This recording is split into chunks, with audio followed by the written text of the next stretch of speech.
Hello everyone! In my previous video about making Senko Hanabi fireworks, I briefly showed my process that I use to make charcoal.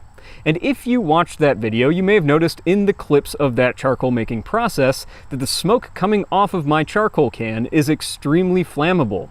This is known as wood gas, and it's composed of a variety of many organic compounds, from butane to methane, and even some elemental hydrogen. This is of course extremely flammable, and so it can be used to fuel many sorts of different things, even engines. In this video, I will be showing a simple process to make wood gas. And then later in the video, I might show an experimental method I've been thinking about to collect this wood gas so it can be put to good use. Wood gas is produced when any organic material, not necessarily just wood, is heated, but not allowed enough oxygen to catch on fire. The heat causes the chemical bonds that are in the organic material to break, so that you end up with methane and hydrogen and all of these volatile compounds escaping as gas. For my organic material, I have just chosen these small sticks, and I just need to figure out how to heat these without the presence of oxygen. So what I will do is enclose them in a small metal container, in this case, a small paint can. I want to pack my container as full as possible so that there's plenty of material in there to make a lot of gas. Here's the stove I'll be using to heat my smaller can, and I've shown this stove in a number of videos now. It's very simple. It's just a paint can with a soup can shoved through the side so that fuel can be fed through while the fire is still burning. And I have a couple of metal bars that go across the bottom just so this can has something to rest on. I have this stove loaded with wood, maybe a little too loaded, but it'll burn down quickly, and my smaller can goes right in the center. Now, to cap this smaller can, I just have, of course, the lid that came with the paint can, but I have a metal brake line that actually extends through the lid and then comes out, and I've bent it on a right angle so that this is where the wood gas will be ejected from, and positive pressure inside the can from the gas being produced should prevent oxygen from re-entering.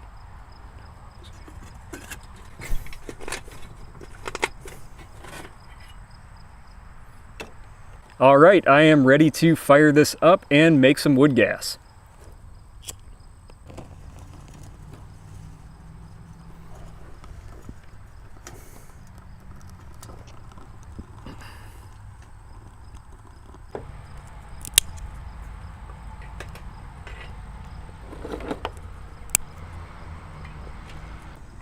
This really, gosh. I can hardly see through the gas that's being produced at this point. This started very fast. Now, much of this that's coming off at the very start of this process is steam, as water in the wood is being boiled off. But it's probably still flammable at this point. Just barely. This fire has only been going for maybe 2 or 3 minutes, but I've been struggling to move the camera around where you're going to be able to see me without the smoke blocking my way. But look at how fast this wood gas is being produced at this point. As the flames catch it, it catches it on fire. So if we actually wanted to collect this, we would have to move the outlet of this pipe further away from the fire itself, or the fire would just burn it away. There have actually been commercially made vehicles, mostly produced during World War II, that ran on wood gas when other fuels were scarce. So it is a very viable fuel source. You can see just how much potential fuel is there. And this is actually quite weak. If I got this fire hotter, it would be producing even faster. As this gas is being produced, there's also quite a lot of tar that is coming out of this pipe, which is why I have this pan down here to collect it. This tar is a useful product, but at the same time it would completely destroy any engine or other mechanical thing we tried to fuel on this gas if it actually got into the engine. So what needs to be done to the gas in order to use it for such purposes is you need to process it first, or at least collect it and let it settle for a while so that all the smoke particles in this tar can come out.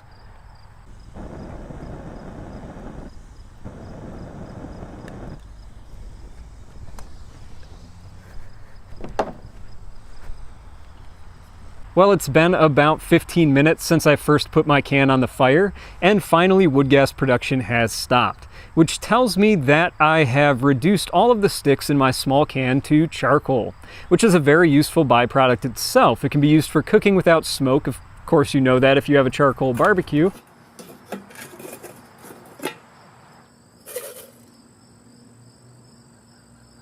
So now that I've shown you the basics of how wood gas can be made, let's try a method to collect it. This is something that I thought of myself, and it is by no means the best method out there. I'm not even going to say it's a good method.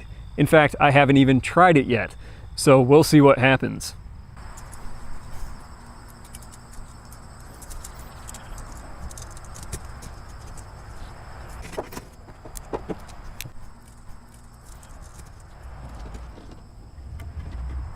Okay, so I am reloaded and my cans are ready to burn again to produce more wood gas. And this is my collection system. I'm using water because as the gas flows into the water, it should self-filter. All of the liquids that are in the gas should condense, as well as all the smoke particles. They should just settle out and fall right into the tank of water. This small container, which is sitting at the surface of my fish tank, is the actual vessel that will collect the gas. So I'll be able to fit about a gallon of gas in here before it's full. Now the first thing I need to do is evacuate this container of all the air that is currently inside. And to do that, I have mounted a valve at the top, and I will just open this valve, and then I will suck the air out.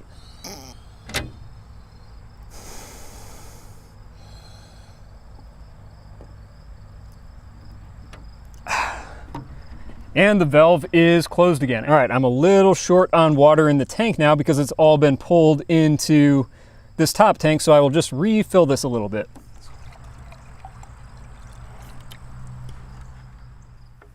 So now most of the air is out of this container, and that should allow me to get a fairly pure result when I fill this container with wood gas. With this container all set and ready to go, now I just need to connect my wood gasifier to it.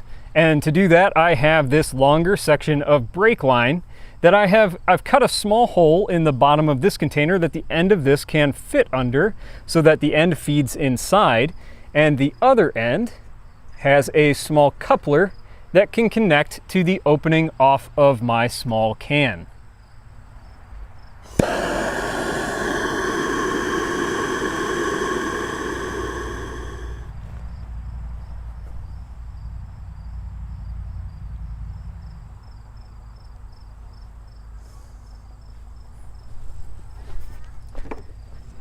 As you can see, this is filling very quickly. We are producing a ton of wood gas.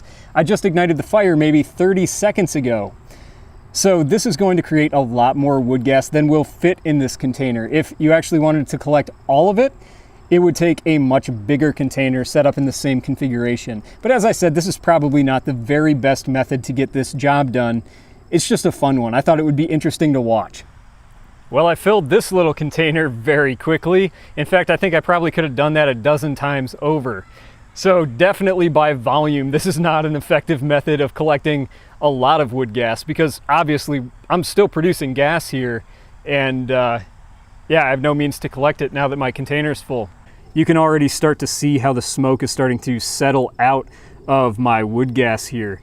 It's just slowly falling toward the bottom of this container and settling in the water. Soon I should have a very pure result on top, and then it will be time to test it. So now I want to try to burn this, but first I'd like to slightly pressurize it so that I can make it come out of this valve. To do that, I'm going to sink the container. I'm going to weigh it down in the water so that the water is trying to push the gas upwards. And that should give me some pressure to be able to eject it out of this valve, and that could actually be used to fill other containers as well.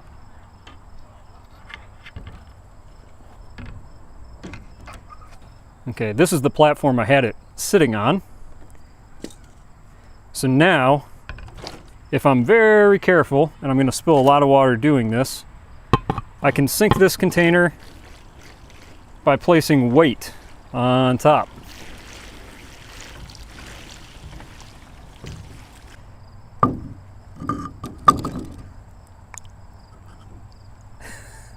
All right. And success, I got it weighed down.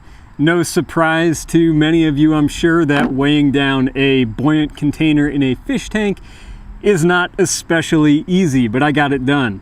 I capped off my valve with a cap, and drilled a tiny hole in it so that there's just a small little vent for the gas to escape out of. So I guess we can just give this a test. First, I'll open this valve slightly, and you should be able to hear, and you can see the water spraying out. Ooh, I can smell the wood gas. So let's light it.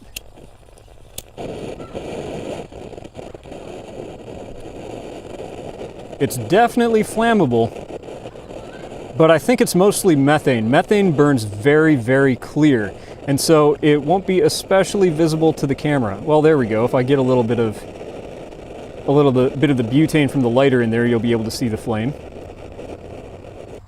One advantage of gases that burn so clear is that usually means that they're burning very clean. They're not producing much soot, which soot is usually unburned carbon, which burns very yellow. So being as clean burning as it is, that means that you can get a very efficient combustion process if you were to run an engine off of this gas. I'm going to try one more thing. I'm just going to take the cap off of this,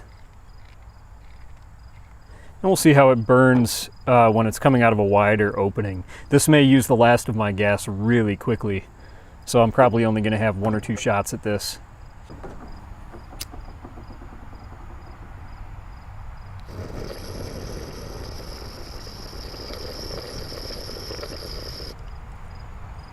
Well, that works quite well.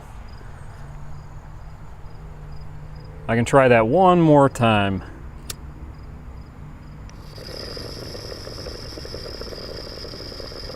Yeah, not too bad. I think that's a pretty good result. Oh, and there's the last of my gas. All out. All right, that's it. All right, everyone. Well, I hope you enjoyed this video. I know I can ramble sometimes during these longer, unscripted videos, so I hope you enjoyed it anyway. If you really enjoyed it, please consider supporting my channel on Patreon. I would love to have more support on Patreon so that I could continue making these videos without having to rely on sponsors for funding. Also, leave me some comments below. I still read all of my comments, and I'd love to hear your feedback. So thank you for watching. I'll see you next time.